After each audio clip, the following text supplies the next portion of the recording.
오늘 제목은 삼제자라는 제목으로 말씀을 전달하겠습니다.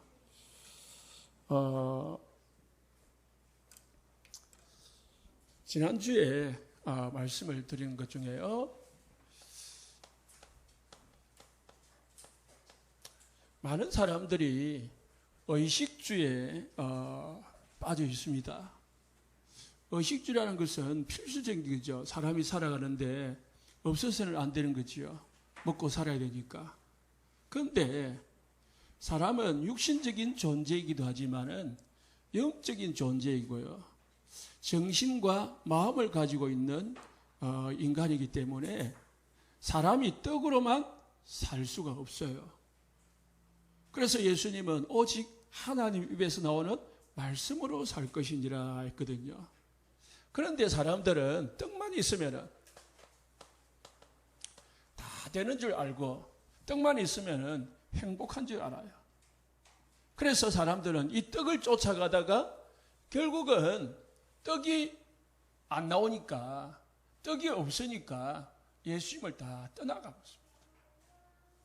그래서 예수님께서 제자들에게 물었습니다. 사람들이 다 떠나가고 나니까 너희들도 나를 떠나려느냐 그랬어요. 그때 베드로가 영생의 말씀이 주께 있사온데 어찌 주를 떠나오리까. 그러니까 우리가 떡 의식주에 집중하고 이게 모든 것이면은 어느 날 예수도 필요가 없어지게 되어 있습니다. 내가 이 감기가 걸렸는데 그러면은 감기약이 필요해요. 그런데 감기약을 먹고 나면은 치유가 돼. 그러면 치료가 되면은 감기가 낫고 나면은 감기약이 필요가 없어지잖아요. 내가 떡을 구하다가 내가 문제 해결을, 육신 문제 해결을 위해서 막 예수를 믿고 교회를 다니고 기도도 하고 막 예배도 드리다가 문제가 해결되고 떡이 해결되면은 예수가 뭐예요? 필요가 없어지는 거죠. 그러면 예수는 버리고 또 다른 걸 쫓아가게 되었습니다. 그래서 떡을 쫓아가는 사람은, 문제를 쫓아가는 사람은 결국은 누구를 떠나게 되느냐면은 예수 그리스도를 떠나게 되어 있습니다. 진짜 필요한 예수 그리스도를 따르는 사람이 아니고, 예수 그리스도는 하나의 필요에 따라서 필요하기도 하고 또 필요 없기도 하고 그렇게 되어지는 거죠. 삼제자인데요, 제자라는 단어보다도 세 가지 성도, 세 가지 사람 이렇게 말할 수도 있는데요, 제자는 이게 있든 없든 상관하지 않습니다. 오직 예수만 따르는 사람, 이게 제자입니다. 우리 온세상 교회 모든 성도님들 제자 되시기를 예수 축복합니다. 또 저는 이런 시기에 여기에서 예배를 드리고 있다, 여러분들은 다 제자라고 믿습니다. 우리 렘넌트나 우리 어르신들이나 다 제자라고 믿습니다. 물론 안 온 분은 그럼 제자가 아니냐, 그게 아니고 진짜 예수를 필요로 하고 예수만 믿어야 되겠다라고 다 깨닫게 되고 발견되고 그리고 결단한 사람은 제자입니다. 제자는 떡이 떨어져도 떡이 많아도 상관하지 않습니다. 그래서 바울은 내가 궁핍에 처해도, 내가 풍부에 처해도 나는 괜찮다. 내게 능력 주시는 자 그리스도가 내게 있기 때문에 나는 모든 것을 할 수가 있다. 그렇게 고백을 했죠. 성경에는 히브리서 11장의 사람들이요, 수많은 고난을 받았습니다. 엄청난 고난을 당했습니다. 그럼에도 불구하고 뭐예요? 이 사람들은 오직 믿음의 사람들이라고요. 그러면은 믿음이라는 건 뭡니까? 믿음이라는 것은 예수가 그리스도시다, 예수님이 나의 인생 주인이시다라고 또 예수가 내 인생의 주인이 되면은 주인이시기 때문에 뭐요? 나는 어떤 일을 당하든 어떤 형편에 처하든 괜찮다. 이게 딱 답이 나면은요. 결론적으로 오는 게 뭐냐면은 평안입니다. 예수가 진짜 믿어지는 사람은 어떤 일이 생겨도 아니면은 죽을 병이 생겨도 뭐 한다고요? 평안해요. 평안한 사람에게 오는 게 뭐냐면은 감사해요. 감사. 손영환 목사님은 예수를 믿다가 그냥 보통 믿은 게 아니고 예수 믿는다고 감옥에 갇혔다가 나오니까 아들 둘이가 죽어 있는 거예요. 그것도 갑자기 마을 동네 사람에 의해서, 아니 같은 청년에 의해서. 그런데요, 이 목사님이 아들의 죽음 앞에서 하나님 앞에 뭐예요? 10가지 감사를 했어요. 10가지 감사. 그러니까 우리가 내 몸 죽느니 사니 해도 감사가 나올까 말까 하는데요. 부모가 자식이 앞에서 죽는다. 그거는 못 견디는 거잖아요. 그런데 2명의 자녀가 자기 앞에서 시신으로 딱 누워있단 말입니다. 거기에 감사가 나온 거예요. 감사할 뿐만 아니고요. 원수를 어떻게 해요? 자기 양자로 삼아가지고요. 목회자로 세워가지고요. 복음 전하는 자로 만들었습니다. 딸이 손동희 지금 권사님이신데 그 권사님의 간증에 의하면은 그때 이제 중학생인가 됐는데 이제 그 원수를 아들 둘을 죽인 오빠 둘을 죽인 이 원수를 데리고 온다라고 그리고 양자를 삼으려고 하니까 손동희 이제 딸이 울부짖으면서 어떻게 원수를 아들로 삼을 수 있느냐, 죽이도 시원찮은데. 그러니까 목사님께서 하시는 말씀이 성경에 이 원수를 사랑하라 하지 않았나. 나 너 읽고 싶지 않다. 그런데 하나님의 말씀에 그렇지 않냐, 말씀에 순종해야 되지 않겠냐. 그래가지고요, 원수를 아들로 삼아가서 복음 전하는 자로 삼았습니다. 우리가 이거 아니라도요, 지난주 말씀 다 기억하시고, 이게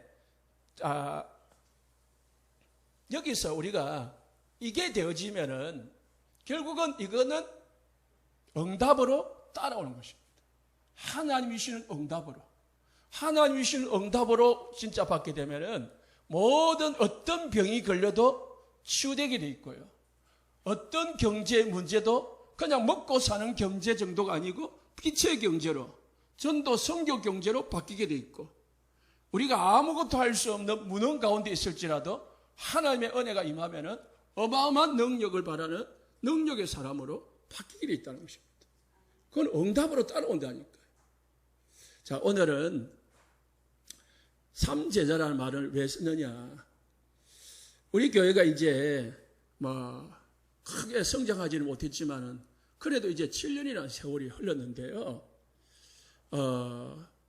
교회가 진짜 여러 교회의 모델이 있죠. 성경에는 여러 교회의 모델이 있지만은 우리 말씀 운동하고 복음 운동하는 교회의 첫 번째 모델은 마가다락방 교회거든요. 초대교회잖아요.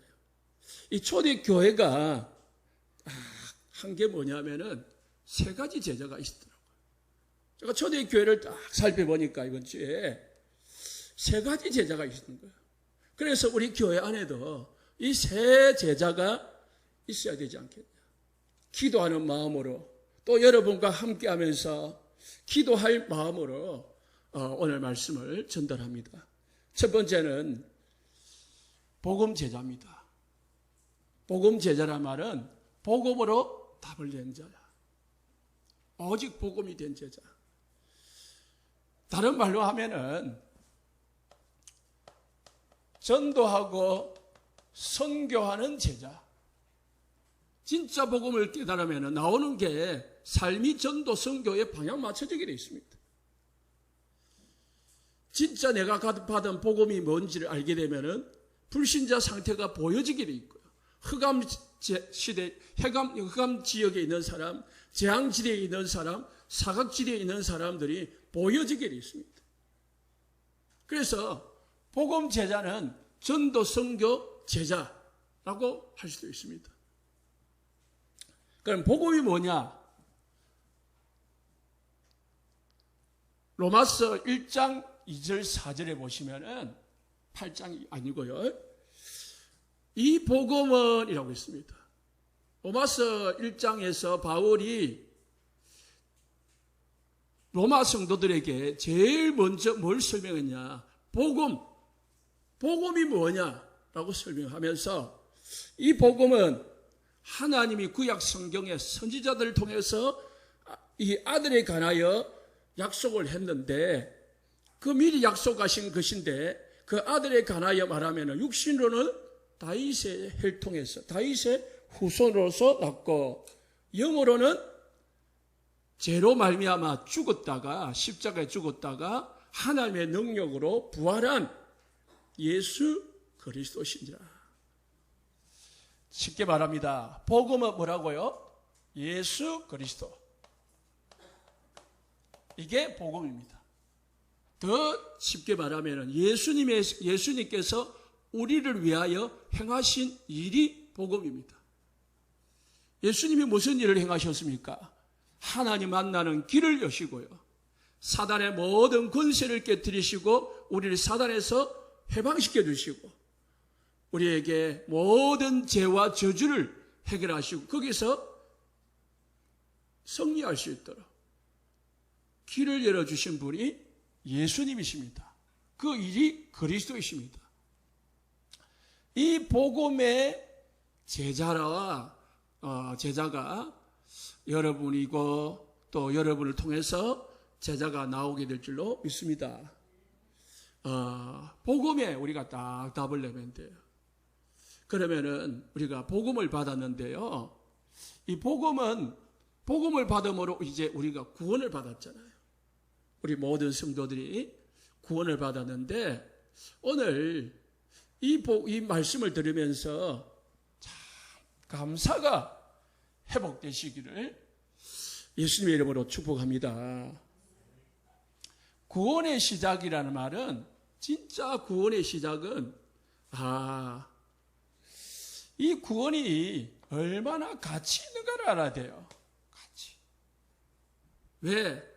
이 구원의 시작을 보면은 에베소서 1장 4절에 5절에 여러분들을 우리 성도님들을 하나님 자녀로 구원하시기 위해서 하나님이 어느 날 갑자기 그냥 마음 먹고 여러분을 교회 오고 예수 믿게 한 게 아니고 창세전에 그리스도 안에서 우리를 택했다 했어요. 하나님은 우리를 구원하시기 위해서요. 한 사람을 구원하시기 위해서 저기 창세전부터 우리를 다 택하셔가지고 어떻게 해요? 그 기쁘신 뜻대로 미리 예정하사 그랬거든. 우리 지금 이 막내가 있는데요. 터울이 작은 형하고 12년 차예요. 큰 형하고는 15년 차인데 그러니까 안 태어날 수도 있었어요. 그런데요. 하나님의 창세전에 다 예정하시고 택하신 이유가 있었기 때문에 태영아 메시지를 듣게 만들고 그래서 마음을 주가지고 그래가지고요. 애가 태어나게 만든 거지요. 우리 모든 성도인들도 마찬가지를 믿습니다. 그냥 엄마 아빠가 그냥 해가지고 우연히 내가 태어난 게 아니고 하나님의 계획 가운데서 이 땅에 태어나고요. 그리고 하나님의 다 예정 가운데서 여러분이 예수 믿은 줄 믿으시기 바랍니다. 이게 안 믿어지면 감사가 없어요. 그냥 내가 믿었겠지 뭐. 이래 되는 거예요. 5절 말씀에 그 기쁘신 뜻대로 누굴 기쁜요? 하나님의 기쁨을 위하여 우리를 어떻게 해요? 예정하사 그리스도 예수로 말미암아 자기 아들들이 되게 하셨다고 해서 하나님의 자녀들이 되게 하셨답니다. 믿습니까? 하나님의 기쁨을 위하여 여러분이 태어난 줄 믿으시기 바랍니다. 구원받은 줄 믿으세요. 에베소서 2장 8절에 9절에요. 그 은혜를 인하여 하나님의 은혜로 말미암아 우리가 구원을 받았습니다. 우리가 똑똑하고 훌륭하고 하나님 앞에 열심히 했기 때문에 하나님이 우리를 구원시켜 준 게 아니고 하나님은 우리에게 뭔가를 득보려고 우리를 구원한 게 아니고 뭐 하시려고요? 은혜로 그냥. 그래서 이것은 너희에게서 난 것이 아니라고 했어요. 뭐요? 구원은 우리로 말미암아 난 게 아니에요. 전적으로 하나님이 시작하셨고 하나님이 우리를 구원케 하셨다는 것을 믿으시기 바랍니다. 그렇기 때문에 더 나아가서는요, 구원은 절대로 취소되지 않습니다. 하나님이 시작하셨고 하나님이 이루셨기 때문에 구원은 우리 마음대로 취소되거나 그러지 않다니까요. 내가 막 교회를 다니다가 에이 예수 믿기 싫다 그런 사람도 있겠죠. 그러나 그 사람에는 두 종류가 있어요. 교회를 다녔지만 진짜 안 믿었거나 아니면 믿었지만은 사단에게 잠깐 속아가지고 조금 이 곁길로 갖는 거지. 구원은 진짜 받았다면은 진짜 예수님을 믿었다면은 그 사람은 영원히 하나님의 자녀인 줄 믿으시기 바랍니다.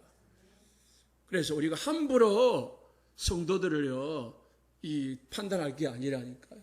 교회에 오든 안 오든 그거요 하나님의 눈을 가지고요 하나님의 마음을 가지고 다 봐야지 내 생각을 가지고 저 사람 구원 받았겠다 저 사람은 구원 안 받았겠다 저 사람은 아니에요. 하나님의 귀한 하나님의 자녀들이라는 것을 믿으시기 바랍니다. 행위에서 난 것이 아니니 이는 누구든지 자랑하지 못합니다. 그래서 내가 구원받은 거요 절대 자랑할 수가 없어요. 왜요? 내 행위로 구원받은 게 아니거든요. 하나님의 은혜로 하나님의 선물로 우리가 구원받았다는 거예요. 믿으시면은 감사하시기 바랍니다. 나 같은 걸 하나님의 자녀로 구원해 주시고 나 같은 걸 목사로 부르셔서 세우시는 것이 얼마나 감사하냐. 저는 구원받은 것은 그래도 감사한데요. 이 목사 된 것은 절대적인 하나님의 능력입니다. 내가 여러분 앞에 이렇게 서서 말할 수 있는 그런 성격도 안 되고 능력도 안 되고 아무것도 안 됩니다. 저는 천성적으로 부끄러움을 많이 가지고 내성적인 성격이고요. 부끄러움을 많고요. 또는 배우지 못하고 무식했어요. 아는 게 없어요. 그래서 늘 똑같은 말밖에 할 수가 없어요. 그런데요, 하나님이 은혜 주가지고요, 복음 알게 하시고요, 또 이렇게 우리 복음 운동 속으로 하나님은 인도해 주셔가지고요, 우리 유루 목사님 만나고 우리 전도자들을 만나가지고요, 이 복음 속으로 들어온 게 전적으로 하나님의 은혜와 하나님의 능력이 아니면 안 된다니까요. 그러니까 감사할 수밖에 없죠. 요한복음 1장 12절에 영접하는 자, 그 아들을 믿는 자들에게 하나님의 자녀가 되는 권세를 주시느니라 했는데 13절에 보니까 이는 혈통으로나 육중으로나 사람의 뜻으로 나지 아니했다 했습니다. 그러면 어디로 났습니까? 오직 하나님께로부터 난 자느니라. 우리를 하나님 자녀로 하나님이 태어나게 만들었다. 하나님이 태어나도록 낳은 자다 이 말이야. 하나님께로부터. 감사하시기 바랍니다. 내가 하나님의 자녀가 된 것은 하나님의 은혜요, 하나님의 능력이요, 하나님의 기적이구나. 어떻게 하나님, 요한복음 15장 16절에 그래서 너희가 나를 택한 것이 아니고 내가 너희를 택했다. 우리가 하나님을 선택한 게 아니고, 우리가 불교, 유교, 천주교 중에서 내가 기독교를 선택한 게 아니고, 그거는 종교를 선택한 거고, 우리가 진짜 예수님을 믿게 된 것은 하나님이 우리를 뭐요? 내 자녀로, 하나님 자녀로 부르시도록 하나님이 선택을 한 거예요. 언제요? 창세전부터 예정하시고 택하시고 우리를 부르신 줄 믿으시기 바랍니다. 누구를 통해 가지고요? 전도자들을 통해 가지고. 어떻게 구원하셨습니까? 에베소서 2장 12절에 16절에요. 예수 그리스도로 말미암아 우리가 구원을 받았다고 해요. 12절 말씀 보니까 그때에라는 말은 우리가 불신자로 사단의 종으로 있을 때에는 그리스도 밖에 있었고 이스라엘 나라 밖의 사람이라 하나님의 약속의 언약들에 대해서는 뭐라고요? 외인이 하나님의 약속하고는 관계없는 사람들이었어요. 세상에는 소망이 없고 하나님도 없는 자였습니다. 불신자로 있을 때에, 예수 믿기 전에, 구원받기 전에, 하나님 자녀로 있기 전에 우리는 그리스도 밖에 있었고 세상에는 소망이 없고요, 언약하고는 전혀 관계없는, 하나님의 축복하고는 전혀 관계없는 사람들이었다니까. 그런데 13절에 멀리 있던 너희를, 멀리 하나님하고 멀리 있었어요. 그런데 이 그리스도 예수 안에서 그리스도의 피로 하나님과 가까워졌다. 얼마만큼 가까워졌느냐? 하나님이 우리 안에, 우리가 그리스도 안에 거하는 줄 믿으시기 바랍니다. 하나님과 내가 동거하고 있다니까요. 하나님과 여러분과 동행하고 있다니까요. 우리는 하나님을 가까이 할 수가 없어요. 하나님을 떠났고 하나님과 원수된 자들이었습니다. 하나님을 도저히 가까이 할 수 없는 그런 존재였다니까요. 멀리서 그냥 바라만 볼 수밖에 없던 그런 사람이었는데 하나님이 우리를 그리스도 안에서 그리스도의 피로 하나님의 자녀되게 하고 하나님과 함께하는 하나님의 자녀로 축복하셨음을 믿으시기 바랍니다. 그래서요, 하나님과 우리 사이에는 막힌 담이 있었습니다. 무슨 담이냐? 죄의 담이 있었어요. 사단의 담이 있었습니다. 그런데요, 하나님은, 그리스도는 우리의 화평이신지라, 그리스도는 우리를 하나님과 화평케 하시는 분이기 때문에 우리와 하나님을 하나로 만드셔서 원수된 것, 곧 하나님과 우리 사이에 막혀진 것들을 다 자기 육체로 없애버렸다 했습니다. 십자가에서 우리의 죄를 해결하고 부활하심으로 사단의 막힌 담을 해결하신 것입니다. 그래서 십자가로 우리는 하나님과 화목하게 되고요, 하나님과 함께하게 된 존재가 되었습니다. 우리가 구원받은 방법은 뭐라고요? 예수 그리스도. 그 말을 복음이라고 해요. 복음. 그래서 우리는 하나님이 주신 복음으로 말미암아 우리가 구원받았다는 사실을 기억하고 믿으시고 감사하시기 바랍니다. 복음이 아니었으면은, 예수 그리스도가 아니었으면은 나는 그대로 하나님과 멀리 있는 존재, 하나님하고 전혀 관계없는 존재, 하나님의 약속 언약하고는 전혀 관계없는 하나님과 원수된 그런 인간이었는데 예수 그리스도를 말미암아 하나님의 자녀가 됐구나. 고린도후서 5장 17절에 이제 우리가 구원받았습니다. 복음을 받았습니다. 이제 어떤 사람이 되었습니까? 고린도후서 5장 17절에 이제 새로운 피조물이다. 새로운 피조물이라. 이전 것은 다 지나간 줄 믿으시기 바랍니다.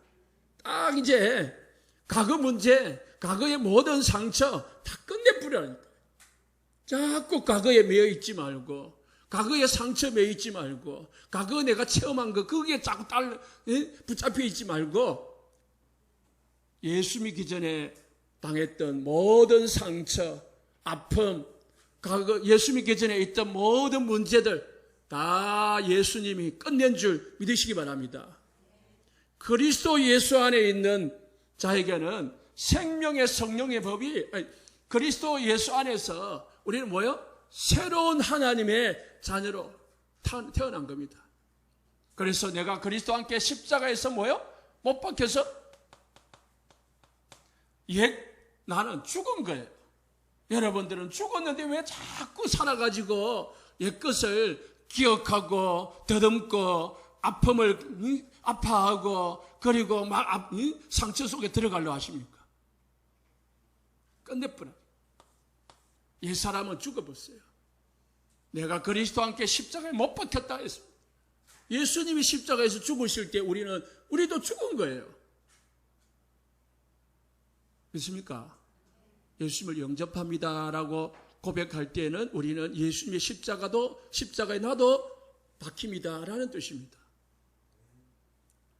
그리스도께서 3일 만에 다시 살아날 때에 우리는 새로운 하나님의 자녀로 태어난 것입니다. 그래서 이제 우리는 누구 안에 삽니까? 그리스도 안에서 사는 거예요. 그리스도를 위하여 사는 거예요. 나를 위하여 사는 게 아니고요. 내가 주인 돼가지고 내가 주권자가 돼가지고 사는 게 아니고요. 여러분이 주권자가 아닙니다. 여러분이 주인이 아닙니다. 여러분이 울타리가 아닙니다. 누가요?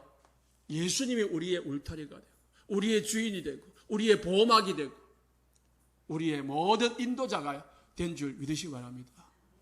그래서 고린도후서 5장 17절에 우리는 뭐예요? 새로운 피조물이라니까요. 우리 옛사람은 죽었다니까요. 이제 그리스도 안에서 우리가 새로운 하나님의 자녀로 태어났다니까요. 요한복음 19장 30절에 그래서 예수님이 십자가에서 다 뭘 이뤘단 말입니까? 제 문제, 사단의 문제, 하나님을 떠난 모든 문제 다 끝냈단 말입니다. 그러면 이제 예수님이 끝냈으니까 우리도 끝내야 됩니다. 예수님은 끝냈는데 내가 안 끝나면은 자꾸 쏘가요. 여러분도 끝내시기를 예수님 축원합니다. 우리도 끝내야 돼. 우리 집의 문제, 우리 남편, 자녀, 경제, 질병 다 주님 앞에 맡기시기 바랍니다. 진짜 주인 바꾸시기 바랍니다. 내가 주인이다 보니까 내 마음대로 하려고 해야 돼. 내 마음대로 안 되니까 애가 타요. 내 마음대로 안 되니까 막 화가 나요. 짜증이 나요. 예수님을 주인 삼으시기 바랍니다. 나는 죽었다니까요. 나는 새로운 피조물이라니까요. 이제 그리스도께서 다 끝냈다니까요. 그래서 우리는 이제 그리스도 안에서 막 사심이 됩니다. 로마서 8장 1절에 2절에요. 그리스도 예수 안에 있는 자에게는 생명의 법, 성령의 법이라고 했습니다. 생명의 성령의 법이에요. 생명이라는 건 예수님이 주신 법, 성령의 법은 지금 성령이 역사하는 법, 그리스도와 성령의 역사 가운데서 우리는 뭐요? 죄와 사망의 법에서 해방됐다고 했습니다. 죄는 사망은 사단이 가지고 있는 법입니다. 사단이 우리에게 죄와 사망의 법을 주었는데 그 가지고 우리를 끌고 다녔습니다.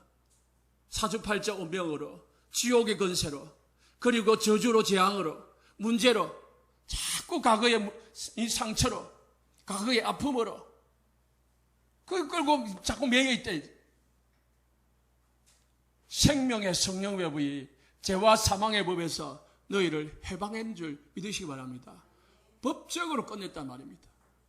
그러면은 법에서 해방되었으니까 실제로 내 삶도 어떻게 해요? 해방돼야 되지요. 내가 징역 50년을 받아가지고 20년을 살고 30년이 남았는데 좀 착하게 하다 보니까 대통령이 잘했다고 사면을 내려줬어요. 그래서 오늘부터 나가도 된다라고 다 법적으로 사면권을 딱 줬단 말입니다.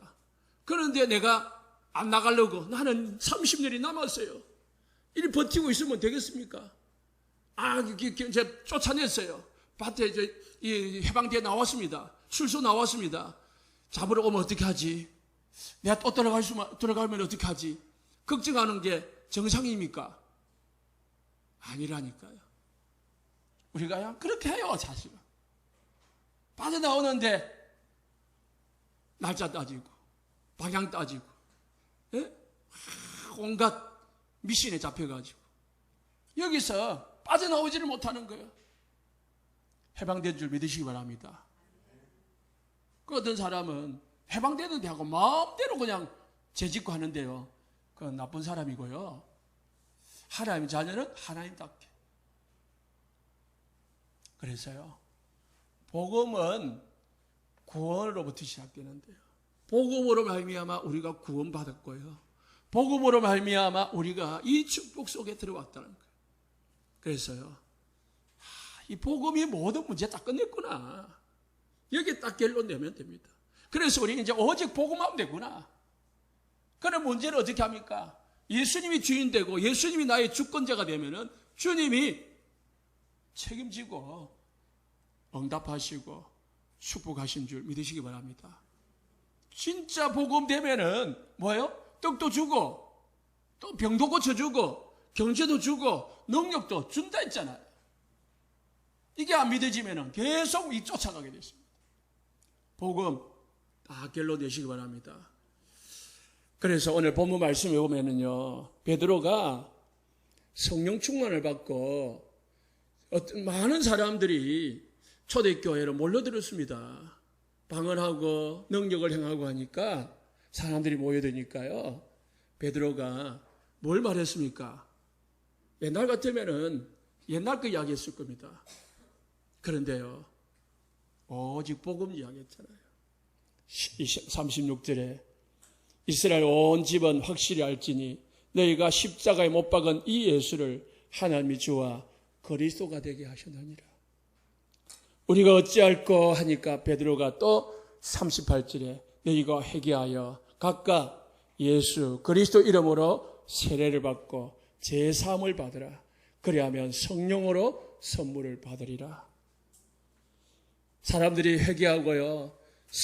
41절에 그 말을 받은 사람들은 세례를 받으며 이날의 신도의 수가 3,000이나 더하더라. 오직 복음 전하니까요. 사람들이 가슴을 치며 회개하고 예수 믿고 구원받았는데 3,000명이 됐습니다. 사도행전 3장에 보니까요. 안전병이가 일어났는데 그 안전병이 일어나니까 또 베드로가 사람들이 모여니까 왜 나를 주목하느냐? 이 사람을 일으킨 분은 누구냐? 예수 그리스도시다. 복음 설명하면서 또 복음을 증거하니까요. 5,000명이 믿었습니다. 우리 온세상교회 성도님들 다 여기서 키를 붙잡아야 됩니다. 초대교회가 마가다락방 교회가 3,000명이 모이고 5,000명이 모이면 8,000명이 모여요. 그런데 우리 교회보다 큰지 작은지 모르겠는데 마가다락방이 뭐 모였을 거예요. 그죠? 5,000명 어떻게 다 모였을까요? 3,000명이 어떻게 다 모였을까요? 한꺼번에 모여서 예배 드렸을까요? 각자 했어요. 각 집에서요. 말씀 운동한 겁니다. 거기서 각각 자기의 처소했어요. 예배하고 찬양하고 포럼하고 기도하고 전도하고 이렇게 전체가 다 흩어져서 뭐예요? 예루살렘 전역을 유다 전역을 뭐 했다고요? 복음운동한 거예요. 그게 진짜 교회입니다. 그래서요 주일날에는 흩어져 모여가지고 딱 예배드리고 또 평일날에는 흩어져서 뭐예요? 이 복음운동 구원의 역사를 이루는 것이 진짜 교회라니까. 그냥 우리 하루 모여가지고 뭐 예배드리고 그냥 우리끼리 밥 먹고 가고 그거는 오늘날의 교회가 아니에요. 진짜 교회가 아니에요. 우리 모든 현장을 복음으로 정복할 수 있는 교회 되시기를 예수님 축복합니다. 그리 되면은 이 세 가지가 되면요, 오늘 결론적으로 47절에 보니까 하나님을 찬미하며 온 백성에게 칭송을 받으니 주께서 구원받는 사람을 날마다 더하게 하시니라. 진짜 복음을 딱 사는, 복음으로 우리가 복음을 발견하고요, 복음을 결론 내고 복음운동 현장에서 하게 되면요, 구원받는 사람들이 날마다 더해진다니까. 두 번째, 기도의 제자입니다. 교회 안에 어떤 사람이 있어야 됩니까? 복음 가진 사람들이 기도해야 됩니다. 오늘 42절을 보십시오. 그들이 사도의 가르침을 받아 서로 뭐 했다고요? 교제하며 떡을 떼며 오로지 기도하기를 힘쓰니라. 초대교회는요, 위기 때마다, 전환점일 때마다 기도했습니다. 사도행전 1장 14절에 언약 잡고 사람들이요, 120명이 오로지 기도에 힘썼고요. 또 3,000명이 일어나니까 거기에 그냥 만족하고 기뻐하고 거기에 흥분한 게 아니고요. 또 모여가지고요, 그 사람들이 또 사도의 가르침을 받아가지고요, 복음을 받아가지고요, 또 뭐 했다고요? 기도했다. 우리 온세상 교회 성도님들 세 가지 기도하는 축복을 받으시기 바랍니다. 첫 번째 기도, 나를 위한 기도가 제일 먼저 있어야 됩니다. 그래서 우리가 제일 강조하는 게 뭐냐? 복음과 기도입니다. 복음이 진짜 됐으면 이제 뭐만 됩니까? 기도, 내 거로 만들면 돼요. 내 것으로 만드는 게 기도라니까. 복음을, 언약을 내 것으로 적용하고 내 것으로 누리는 게 기도라니까. 그래서 기도라는 것은 뭡니까? 영적인 힘을 얻는 게 기도입니다. 영적 서밋의 시간이 기도 시간. 그래서 기도는요, 마가복음 1장 35절 보니까 예수님이 새벽 미명에 아직도 새벽에 날이 밝기 전에 한적한 곳을 찾아가지고요,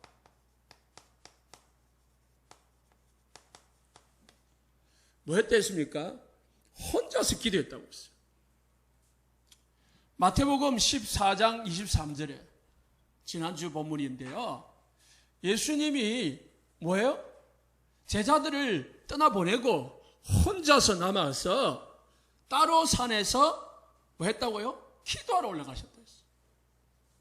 예수님은 나를 위한 기도 시간을 가졌어요.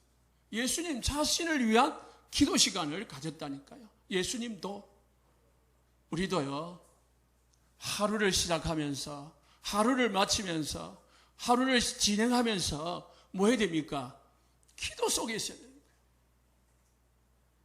그래서 기도는 두 가지가 있는데, 나를 위한 기도, 첫 번째는요, 신분 누림 기도를 하시기 바랍니다. 신분 누림이라는 건 뭐냐? 여러분들은 하나님의 자녀입니다. 여러분은 하나님과 함께 합니다. 그래서 하나님, 나와 함께 하시는 하나님, 내가 하나님의 자녀인 것을 누리게 하옵소서. 지금 이 시간 성령으로 충만하게 하셔서 나의 모든 가는 곳에 하늘 군대를 움직여 주십시오. 성삼위 하나님께서 지금 나에게 역사해 주시옵소서.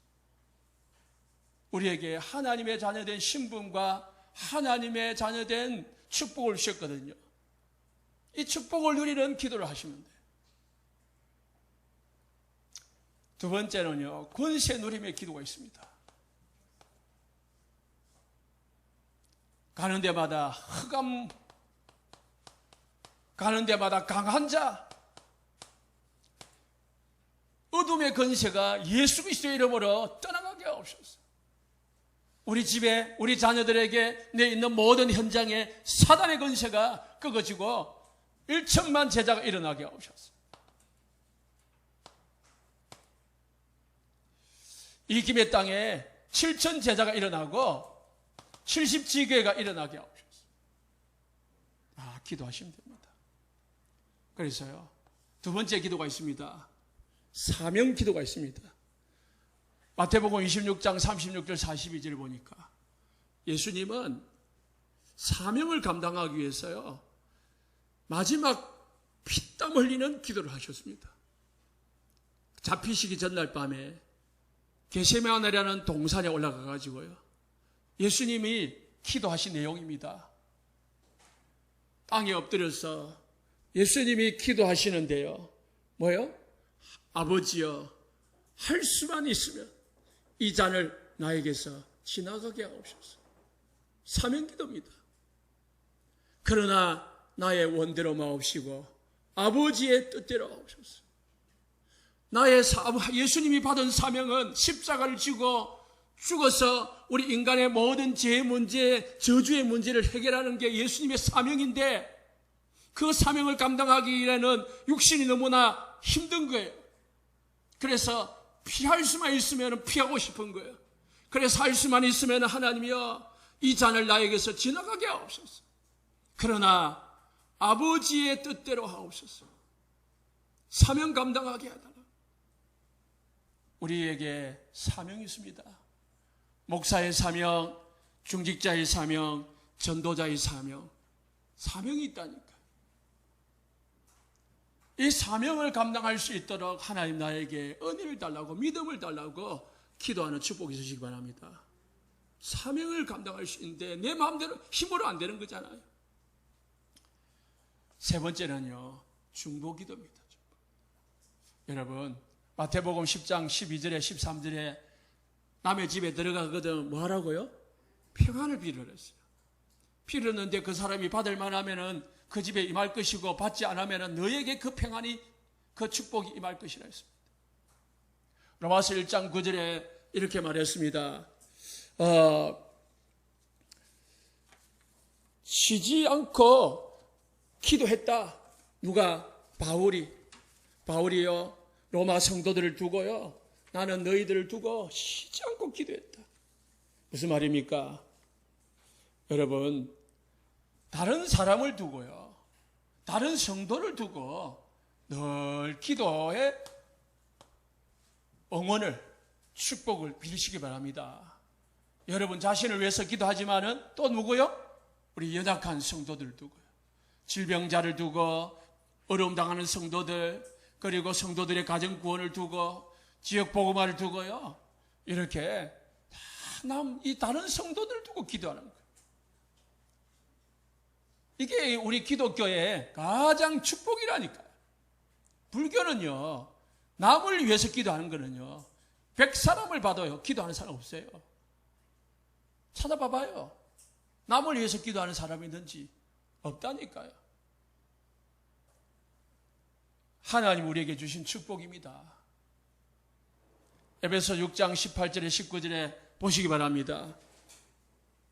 기도와 간구로 항상 성령 안에서 기도하고 이를 위하여 깨어가기를 항상 힘쓰며 여러 성도들을 위하여 구하라. 여러 성도들을 위하여 구하라. 또 뭐요? 나를 위하여 구하라. 바울 자신을 두고 기도해달라는 거죠. 여러분, 우리 성도들을 위해서 기도하고 이 목사를 위해서 기도해 주시길 예수님 축복합니다. 중보 기도하는 성도들이 많아야 됩니다.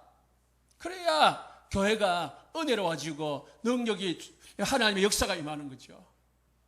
그냥 이게 없으면 삭막해요. 나를 위한 기도, 사명 기도, 중보 기도, 딱 세 가지 기도하시기 바랍니다. 마지막 세 번째, 찬양 제도가 됩니다. 46절에 보니까 날마다 마음을 같이하여 성전에 모이기를 힘쓰고 집에서 떡을 떼며 기쁨과 순전한 마음으로 음식을 먹고 하나님을 찬미하며 온 백성에게 칭송을 받으니 찬미했다고 했습니다. 하나님을 찬미했다고 했습니다. 성경에는요, 찬양이 참 많이 나옵니다. 인간의 직무가 뭐냐? 찬양이요. 찬양, 여러분 찬양하시기 바랍니다. 입을 벌려서 찬양하라. 시편 114편에서 150편까지요, 무려 6장이요 찬양만 하고 있어요. 마지막 계속 찬양에 대해서만 강조하고 있다니까. 무려 6장을 가지고요 찬양을 강조하고 있어요. 시편 150편에서는요 소고치며 춤추며 꽹가리 치고요 막 온 도구를 이용해 가지고요 찬양하라고 했습니다. 왜 그랬냐? 하나님은 찬양을 받으시기 위해서 우리 인간을 창조하셨거든요. 하나님은 예배를 통해서 찬양받기를 원하십니다.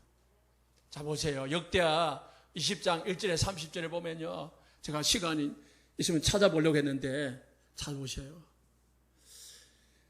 이 전쟁이 났는데요, 여호사밧 왕 때에 전쟁이 일어났는데 이 모압과 암몬이 쳐들어왔어요. 그런데 나라가 힘이 없으니까 전쟁할 수 있는 군인도 없고 무기도 없고 형편이 안 되는 거예요. 그래서 1장 1절에 20장 1절에 보면은 이 왕이요, 하나님의 성전에 올라가요. 올라가가지고 하나님 앞에 금식하면서 기도를 해요. 엎드려서 기도를 하는데 어떻게 하냐? 하나님, 지금 모압과 암몬이 쳐들어왔는데 어찌해야 됩니까? 지금 우리나라는 지금 이런 형편이 이렇게 안 되는데 어찌해야 됩니까? 이렇게 기도를 하거든요.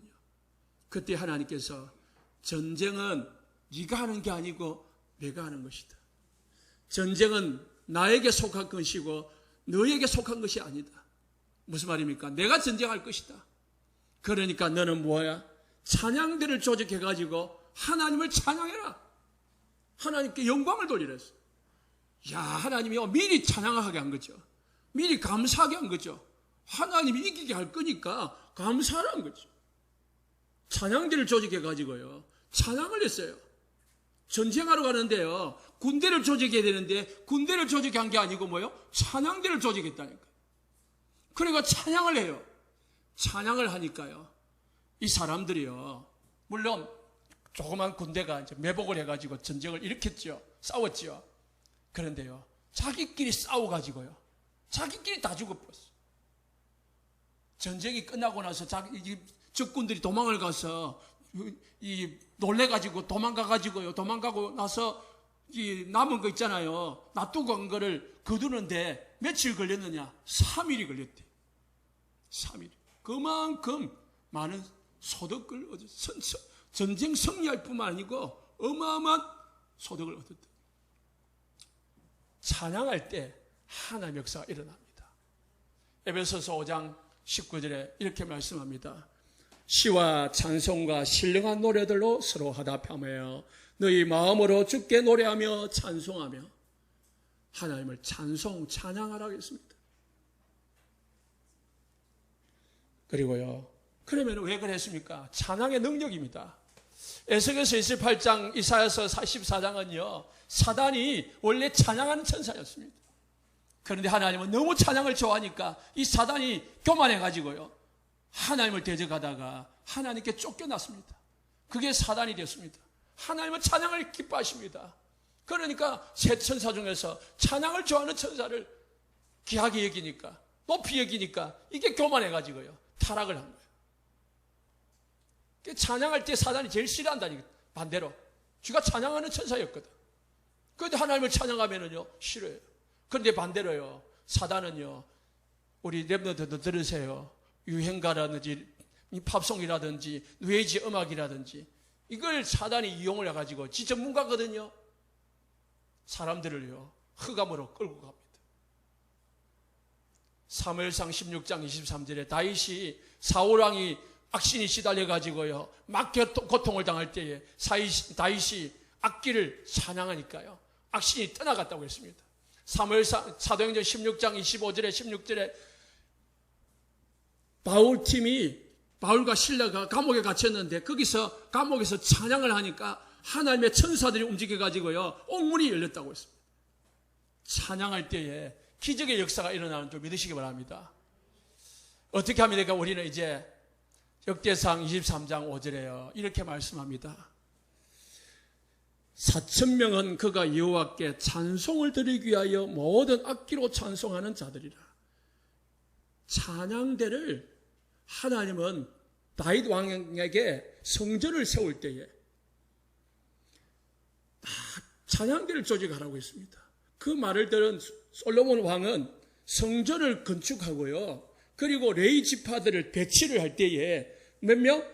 4,000명을 따로 뽑아가지고, 레인 중에서 뽑아가지고 뭐 했냐? 찬양대를 조직을 했어요. 성전 안에. 그때부터 찬양대가 있었다니까요.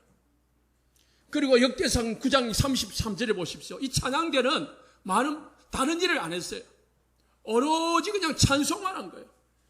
찬송하는 자가 있었으니 곧 외의 우두머리라. 그들은 골방에 거주하면서 주야로 자기 직분에 전념함으로 다른 일을 하지 않았다. 뭐에 전념했다고요? 하나님을 찬양한 일에만 전념했습니다. 4,000명이. 하나님은 그만큼 기뻐하신다. 결론을 맺습니다. 정리합니다. 찬양할 때에 사단이 꺾어집니다. 여러분, 그래서요, 저는 요즘 우리 교회에 찬양이 많아지기를 소원하고 있습니다. 찬양. 그래서 제가 찬양을 잘 못하는 것 여러분 아시잖아요. 그래서 제가요, 집에서도 찬양, 요즘은 찬양 듣고요, 차에서도 찬양 듣고요, 자꾸 배웁니다. 그런데 제가 못하니까 잘하시는 여러분들이 좀 나가지고 찬양도 좀 하시고요, 참 입을 열어서 찬양대가 많아지면 좋겠습니다. 그래서 찬양팀도 생기고요. 또 이 반주자도요, 진짜 이제 전문 반주자가 일어나야 되잖아요. 그래서 기도 좀 하시고요. 기도 좀 해주시기를 부탁을 드립니다. 세 가지 제자, 복음 제자, 기도 제자, 찬양 제자. 축복 누리시기를 예수 축복합니다. 기도하겠습니다.